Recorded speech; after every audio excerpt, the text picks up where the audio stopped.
دستور سازی، سب سے پہلے تو یہ بات کہ یہ دستور سازی کیا ہے، اس کا آسان ورڈ انگلش میں کانسٹیٹیوشن لکھ دیا ہے، یا آپ اس کو آئین بھی کہہ سکتے ہیں۔ یہ کیا ہے، پاکستان کے اندر آئین کیسے بنا، صرف ایک 2 لائنز میں آپ کو سمجھانے کی کوشش کرتی ہوں، دین ہم آپ کی بک کی طرف جائیں گے۔ کہ پاکستان میں جب ہم نے ابھی لاسٹ لیکچر میں ڈسکس کیا تھا، قرارداد مقاصد ڈسکس کیا کہ قرارداد مقاصد میں وہ نکات دے دیے گئے تھے کہ جن کی روشنی میں ہم نے آئین سازی کے عمل کو شروع کرنا تھا، اور ہو بھی گیا تھا۔ اب ہوا کیا کہ انفارچونیٹلی کچھ ایسے حالات تھے، ابتدائی مشکلات آ گئیں، اور کچھ ہمیں ٹرو لیڈرشپ جو تھی وہ ختم ہو گئی لیاقت علی خان کی وفات کے بعد، تو ایسے مسائل آ گئے ملک کے اندر، لا اینڈ آرڈر کی سچویشن خراب ہونا شروع ہو گئی، آئین موجود نہیں تھا، کوئی حقیقی جو سچی قیادت ہوتی ہے وہ موجود نہیں تھی۔ تو یہ تمام ایشوز جو تھے اس کی وجہ سے جو کانسٹیٹیوشن میکنگ پروسیس تھا اس کے اندر رکاوٹیں آ رہی تھیں، اور رکاوٹیں چلتی رہیں۔ تو جو پہلی آئین ساز اسمبلی بنی تھی 11 اگست 1947 میں بنی تھی، جس کو ہم نے پڑھا تھا کچھ لیکچرز پہلے، کہ جو پہلی کانسٹیٹیوشن اسمبلی بنی تھی جس میں میں نے آپ کو شاید یاد ہوگا کہ ذکر کیا تھا 69 ممبرز اور وہ مولوی تمیز الدین، وہ جو اسمبلی تھی اس کو انہوں نے 1954 میں ختم کر دیا، اور نئی اسمبلی بنانے کی پیشکش ہوئی، نئی اسمبلی بنی، پھر جا کے کہیں with the passage of time بہت سارے لوگوں کی میوچل انڈرسٹینڈنگ کے ساتھ کمیٹی بنی، اس کمیٹی نے پھر فائنلی 1956 میں جا کے پاکستان کا جو پہلا آئین ہے وہ ترتیب ہوا۔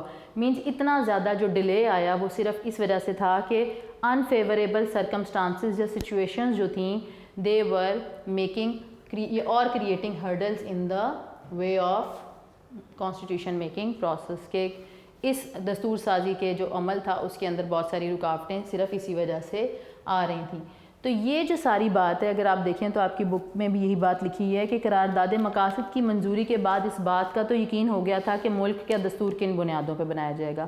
As I told you earlier کہ وہ کون سے نکات ہوں گے جن کو ہم نے کون سے نکات ہیں، وہ اسلامی نکات ہیں، ان کی روشنی میں ہم نے اپنے قوانین جو ہیں وہ بنانے ہیں۔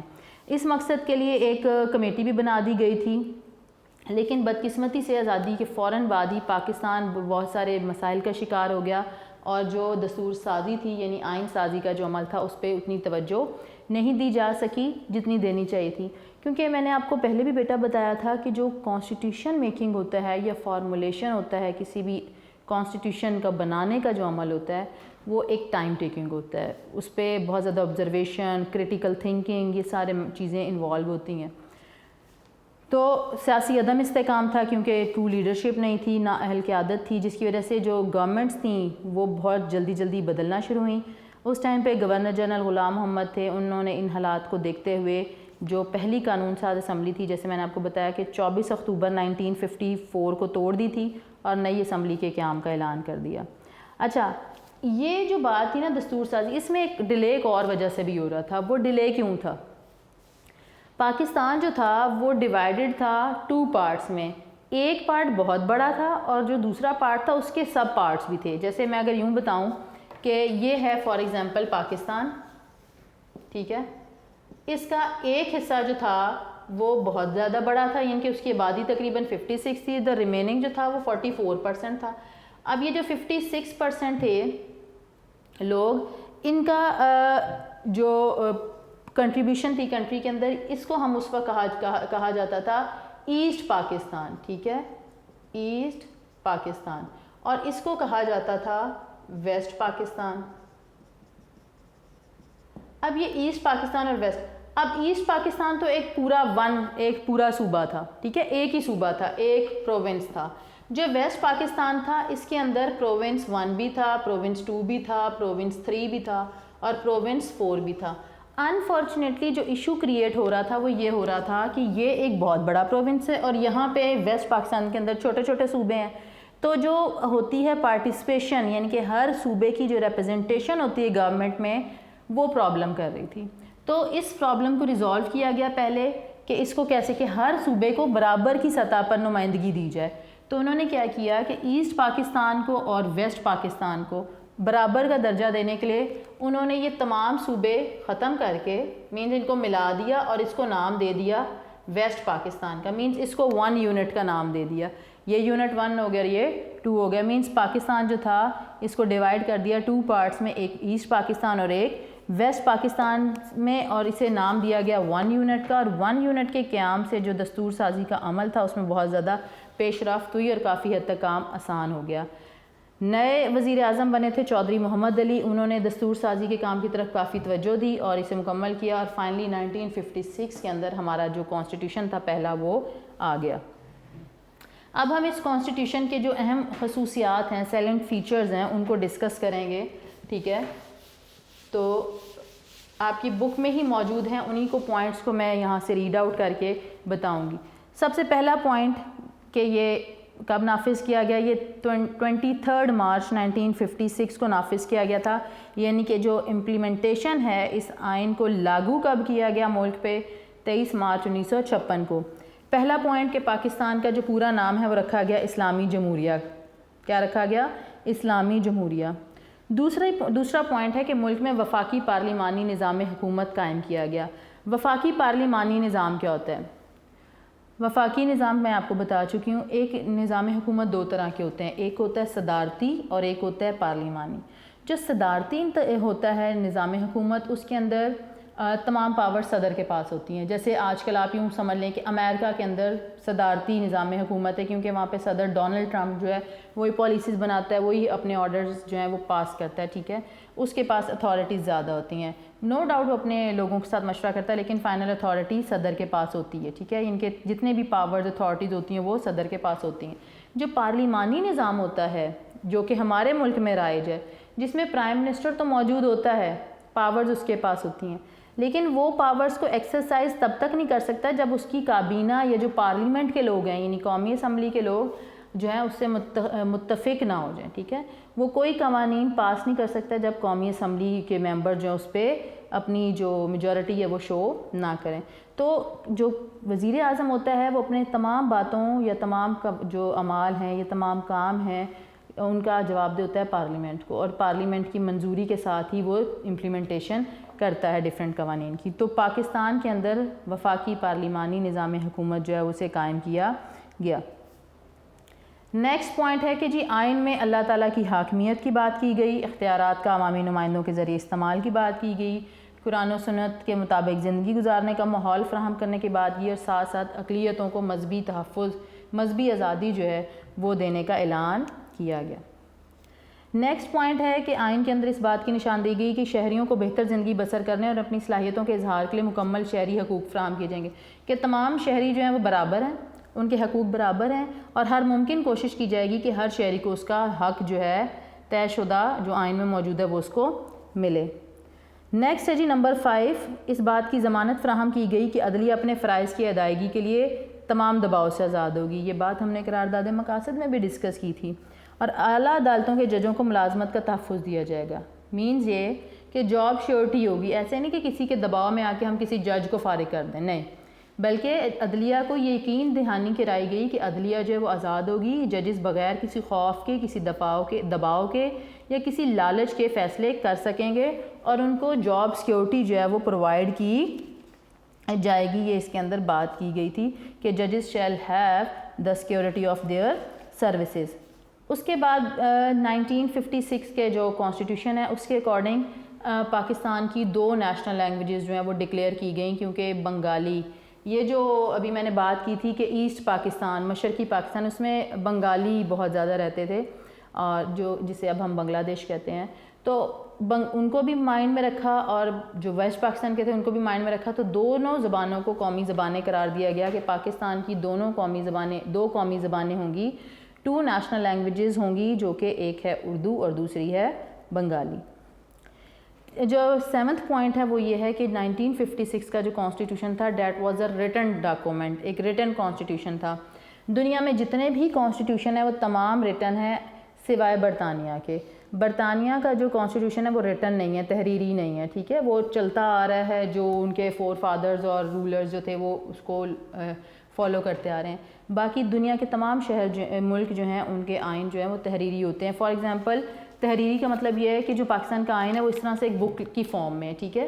اور اس بک کے ریٹن ہے، ظاہر ہے یہ ریٹن ہے۔ جیسے اس بک کے اندر ہم نے چیپٹرز کی ڈویژن کی ہے، ان کے اندر ٹاپکس کی ڈویژن ہے، پھر ٹاپک کے اندر ہیڈنگز ہیں، اسی طرح کانسٹیٹیوشن جو ہے وہ ایک ریٹن ڈاکومنٹ ہے۔ تحریری ہے، اس کے اندر بھی کچھ حصے ہیں، اس کے گوشوارے ہیں، ٹیبلز بنے ہوئے ہیں، سب ہیڈنگز بنی ہوئی ہیں، ٹاپک وائز لاز جو ہیں وہ بنائے گئے ہوئے ہیں.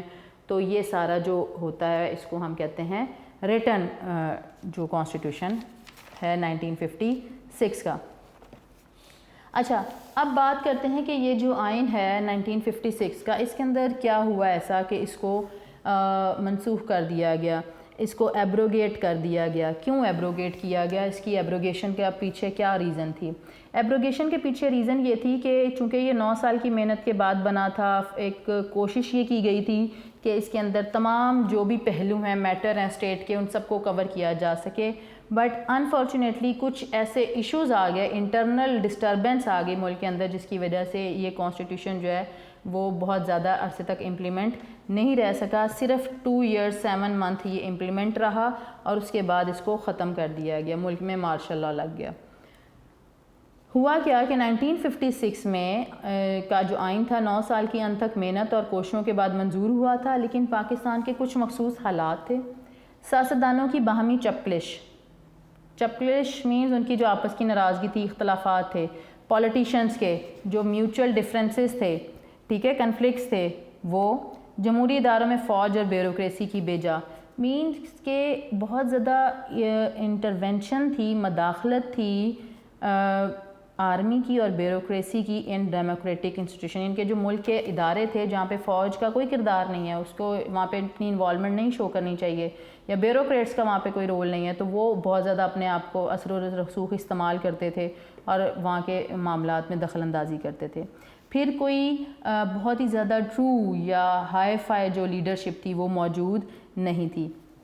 اور ساتھ ہی ساتھ جو گورنر جنرل جو تھا وہ حکومتی معاملات میں اپنی جو کہتے ہیں نا ایک آبسٹینیشن ہوتی ہے، ضد ہونا، ہٹ درمی ہونا، اور بیجا منمانی نے آئین کو زیادہ دیر تک چلنے نہیں دیا. 1956 کا یہ آئین 2 سال 7 ماہ نافذ رہا، جس کے بعد اکتوبر 1958 میں جنرل محمد ایوب خان آئے. وہ آرمی کے کمانڈر ان چیف تھے. انہوں نے ملکی اس جمہوری حکومت کو ختم کر کے ملک کے اندر مارشل لاء نافذ کر دیا. مارشل لاء کیا ہوتا ہے؟ فوجی قانون.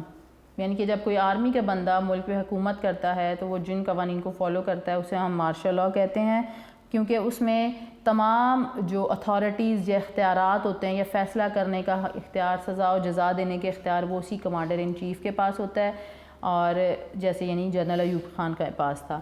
جنرل ایوب خان نے اس 1956 کے کانسٹیٹیوشن کو منسوخ کر دیا، ایبروگیٹ کر دیا، تمام وفاقی صوبائی اسمبلیاں ختم کر دیں اور خود کو پاکستان کا صدر جو ہے وہ بنا دیا، اور ساتھ ہی ساتھ چیف مارشل ایڈمنسٹریٹر کا عہدہ بھی سنبھال لیا.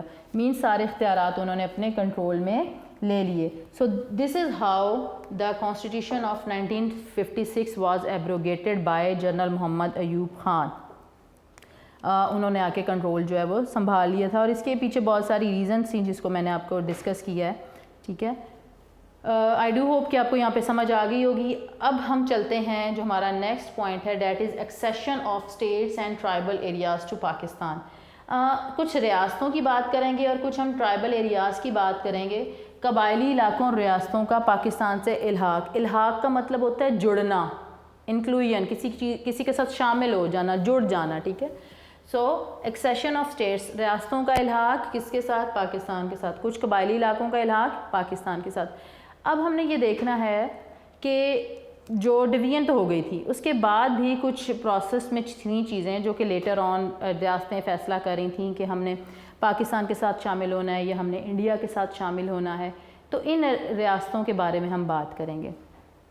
میں نے غالباً اپنے پرانے لیکچر میں یہ ڈسکس کیا تھا کہ پاکستان جو انڈیا تھا اس کے اندر تقریباً 600 کے لگ بھگ یا 635 یہ ڈفرینٹ فگرز ہیں، لیکن آپ کی بک میں چونکہ 600 ہے، 600 ہے، ہم اسی کو فالو کریں گے.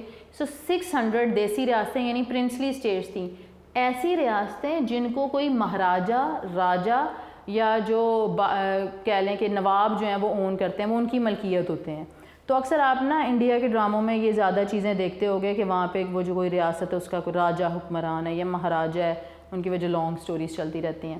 تو اس طرح سے راجہ مہاراجہ جو ہوتے ہیں وہ ریاستوں پہ حکومت کرتے تھے، اور تقریباً 600 کے لگ بھگ یہ دیسی ریاستیں یا پرنسلی اسٹیٹس جو تھیں پریزنٹ تھیں سب کانٹیننٹ میں. اور ان کو یہ آپشن دیا گیا تھا کہ اگر وہ پاکستان کے ساتھ جانا چاہتے ہیں، وہ اپنا ایکسیشن پاکستان کے ساتھ کرنا چاہتے ہیں، پاکستان کے ساتھ کر لیں، انڈیا کے ساتھ کرنا چاہتے ہیں تو انڈیا کے ساتھ کر لیں. اور ان ریاستوں میں سے جو کچھ امپورٹنٹ تھیں انہوں نے کیا فیصلے کیے. بہت ساری ریاستوں نے پاکستان کے ساتھ شامل ہونا چاہا، بہت ساری ریاستوں کا کوئی فیصلہ نہ ہو سکا، اور بہت ساری ریاستیں جو تھیں وہ انڈیا کے ساتھ شامل ہو گئیں. سب سے پہلے بات کرتے ہیں ریاست جموں اینڈ کشمیر کی. ریاست جموں اینڈ کشمیر، میں نے پہلے بھی بتایا تھا کہ ریاست جموں اینڈ کشمیر ایک ایسی ریاست تھی جس میں 80% لوگ جو تھے وہ مسلمان تھے. 80% of population of Kashmir was Muslim, but their raja was Hindu. Dogra raja Hari Singh اس کا نام تھا، اور اس نے کیا کیا کہ جب یہ ایکسیشنز اور ان کی بات شروع ہوئی ڈویژن کی، تو اس نے یہ سوچا کہ اگر یہ میرے تو آبادی، میری رعایا تو مسلمان ہے، ڈیفینیٹلی یہ تو پاکستان کے ساتھ مل جائیں گے، تو مجھے تو لاس ہو جائے گا کیونکہ میری اتنی بڑی ریاست ہے اور میں اس پہ حکمرانی کرتا ہوں، تو میرے ہاتھ تو کچھ نہیں آئے گا. تو اس نے لالچ میں آ کے، اور ظاہر سی بات ہے چونکہ وہ ہندو تھا تو اس کی جو سمپتھیز تھیں وہ انڈین گورنمنٹ کے ساتھ تھیں، تو اس نے کشمیر کو انڈین گورنمنٹ کو بیچ دیا تقریباً 75 لاکھ میں. اس زمانے کے 75 لاکھ بہت زیادہ تھے، اور بیچ دیا. اور جب بیچ دیا تو انڈین آرمی نے اس پہ اپنی فوجیں داخل کر کے اس پہ قبضہ کر لیا.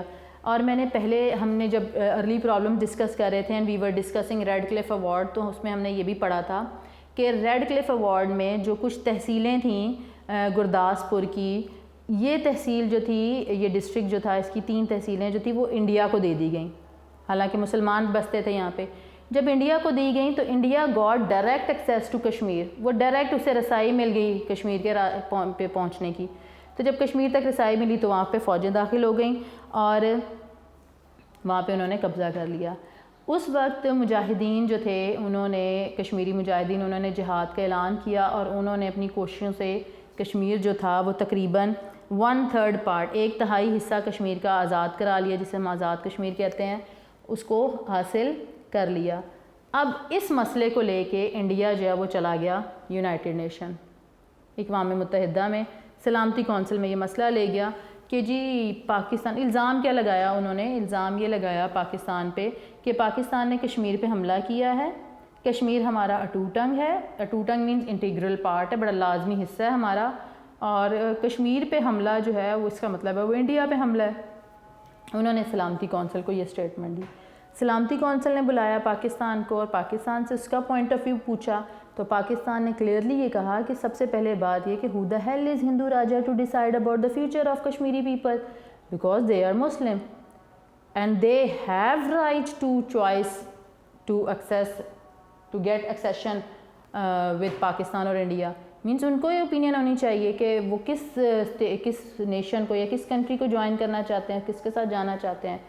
سو یہ تو فیوچر ہے کشمیری پیپل کا، تو دے مسٹ ہیو رائٹ، تو انہیں رائٹ ملنا چاہیے. سلامتی کونسل کو یہ بات سمجھ آئی اور انہوں نے ڈائلاگس پہ بات کی. انہوں نے کہا کہ جنگ بند کی جائے، جو بارڈر پہ تھوڑی بہت جھڑپ ہو رہی اس کو ختم کیا جائے. سلامتی کونسل نے آ کے اسے مانیٹر بھی کیا اور کہا کہ جی کشمیر میں ریفرینڈم ہوگا، لیکن وہاں پہ ریفرینڈم نہیں کروایا جا سکا. رائے شماری کے ذریعے ووٹنگ ہوگی، مینز ووٹنگ ہوگی اور رائے اکٹھی کی جائے گی کہ کشمیری لوگ کس کے ساتھ جانا چاہتے ہیں. کشمیری عوام کی مرضی کیا ہے، لیکن انڈین گورنمنٹ جو ہے وہ بہت اچھی طرح جانتی تھی کہ کشمیری عوام کی مرضی کیا ہے. ان کو یہ پتہ تھا کہ اگر کشمیری عوام کے یہاں پہ ریفرینڈم کرواتا ہے سلامتی کونسل تو ڈیفینیٹلی کشمیری مسلمان جو ہے وہ پاکستان کا ساتھ دیں گے، اور یہ ان کے لیے بڑے نقصان کی بات ہے. تو اس لیے کشمیر کا مسئلہ جو ہے وہ جوں کا توں ہے اور ابھی تک ریزالو نہیں ہو سکا. ٹھیک ہے، اور یہ ساری بات جو تھی کشمیر کے حوالے سے. ریاست جموں اینڈ کشمیر، آپ کی بک کے اندر یہ سارا پیراگراف، اس میں یہ باتیں لکھی ہوئی ہیں. نیکسٹ پوائنٹ ہے ہمارا ریاست حیدرآباد دکن. ریاست حیدرآباد دکن جو ہے بھارت کی جنوبی ریاستوں آندھرا پردیش اور تلنگانہ جو ہے اس کا مشترکہ دارالحکومت ہے. یہ 2 ریاستیں، ان کا یہ مشترکہ دارالحکومت ہے. یہ ریاست حیدرآباد دکن اپنی ثقافتی لحاظ سے، تاریخی حوالے سے بہت زیادہ اہمیت رکھتی ہے. پرانے وقتوں میں تاریخ میں جو ریاست ہوتی تھی، ریاست حیدرآباد دکن تھی، اس کے حکمران کو نظام کہا جاتا تھا. یہاں پہ ہندوؤں کی اکثریت تھی لیکن مسلمان بھی رہتے تھے. برطانوی ہندوستان جب تھا، ان کے جب برطانیہ کی حکومت تھی، انگریز یہاں پہ حکومت کرتے تھے، تو ہندوستان کے اندر ریاست حیدرآباد دکن جو تھی یہ ایک سیپریٹ ریاست تھی اور یہ اپنے معاملات خود دیکھتی تھی، اور اس کا رقبہ تقریباً 86,000 مربع جو ہے میل تھا، مطلب اچھی خاصی بڑی ریاست تھی۔ جو اس کا نظام تھا، یعنی حکمران تھا، اس کا نام نظام تھا، اسے نظام کہا جاتا تھا۔ تو حیدرآباد دکن کا جو نظام تھا اس نے یہ ڈیسائیڈ کیا کہ نہ تو میں نے انڈیا کے ساتھ جانا ہے، نہ میں نے پاکستان کے ساتھ جانا ہے، میں تو اپنی انڈیپینڈنٹ اسٹیٹ ہی جو اسٹیٹس ہے اس کو برقرار رکھنا ہے۔ لیکن 1948 میں بھارتی فوج نے اس کا جو انڈیپینڈنٹ اسٹیٹس تھا اسے ختم کیا، قبضہ کیا، فوجیں داخل کیں اور حیدرآباد دکن پہ قبضہ کر لیا، اور یہ حیدرآباد دکن جو ہے وہ آج بھی انڈین جو تسلط ہے، انڈیا کا جو قبضہ ہے ہندوؤں کا، اس کے اندر موجود ہے۔ پھر آ جاتی ہے ریاست جوناگڑھ اسٹیٹ۔ تقسیم ہند کے وقت اس ریاست کے نواب محمد محبت خان نے ریاست جوناگڑھ کا الحاق پاکستان سے کیا تھا، لیکن یہاں پر بھی حکومت پاکستان کی طرف سے بھی منظوری دے دی گئی، لیکن یہاں پھر ہندوؤں نے چال یہ چلی کہ جوناگڑھ میں پھر قبضہ کر لیا، اور 1947 میں بھارت نے فوجیں داخل کیں اور اس پہ قبضہ کیا، ظلم و ستم کیا اور جوناگڑھ کو اپنے ساتھ شامل کر لیا۔ اسی طرح ریاست مناودر جو ہے اس کے اوپر بھی یہی تھا کہ جب تقسیم ہو رہی تھی تب اس ریاست کا حکمران مسلمان تھا، اس نے کہا کہ میں پاکستان کے ساتھ اپنا ایکسٹیشن کرتا ہوں، الحاق کرتا ہوں، اعلان کر دیا۔ یہ ریاست جوناگڑھ کے ساتھ جڑی ہوئی تھی۔ اب جوناگڑھ پہ جب قبضہ کر لیا انڈین آرمی نے تو انہوں نے ریاست مناودر کے اندر بھی قبضہ کرنا شروع کر دیا، اور انہوں نے سوچا کہ کیوں نہ اس ریاست کو بھی اپنے قبضے میں لے لیں۔ تو اس طرح یہ وہ ریاستیں تھیں جیسے حیدرآباد دکن، جوناگڑھ، مناودر اور اسپیشلی کشمیر، جس پہ بھارت نے اپنی ہٹ درمی سے قبضہ کیا، حالانکہ یہ ریاستیں پاکستان کے ساتھ ملنا چاہتی تھیں۔ پھر ریاست سوات ہے۔ سوات کے بارے میں آپ جانتے ہیں ہمارے ملک کا حصہ ہے۔ ناردن ایریاز میں ریاست خیر پور ہے اور ریاست بہاولپور ہے۔ تاریخی لحاظ سے یہ بڑا امپورٹنٹ ہیں ریاستیں، اسٹیٹس۔ تو یہ ریاست سوات، ریاست خیر پور اور ریاست بہاولپور، انہوں نے پاکستان کے ساتھ الحاق کی خواہش کا اظہار کیا اور انہیں پاکستان کے ساتھ شامل کر لیا گیا۔ یہ تو ریاستوں تک کی بات ہوگی۔ پھر ہم بات کرتے ہیں ٹرائبل ایریاز، قبائلی علاقوں کی۔ تو قبائلی علاقے کون سے ہوتے ہیں، ٹرائبل ایریاز کون سے ہوتے ہیں؟ وہ علاقے جو کہ ٹرائبز کی فارم میں، یعنی کہ جہاں پہ لوگ ٹرائبز کی فارم میں، قبیلوں کی صورت میں رہتے ہیں، اور ان کے جو معاملات ہوتے ہیں علاقوں کے، وہ قبیلے کا سردار کرتا ہوتا ہے، ٹھیک ہے۔ تو کچھ ٹرائبل ایریاز ایسے تھے سب کانٹیننٹ کے اندر جو کہ اس وقت فیڈرل کے انڈر ہی رہتے تھے، اور پاکستان کو جب ملے تو انہوں نے کیا ڈیسیژن کیا کہ پاکستان نے بھی انہیں فیڈرل کے انڈر رکھا۔ ڈائریکٹ ایکسیس نہیں تھا، گورنمنٹ ڈائریکٹ انٹرونشن نہیں شو کر سکتی تھی ٹرائبل ایریاز کو، کیونکہ وہاں کے جو ٹرائبل ایریاز تھے وہاں پہ جرگے ہوتے تھے اور قبائل مل کے فیصلہ کرتے تھے اپنے علاقے کی بہتری کے لیے۔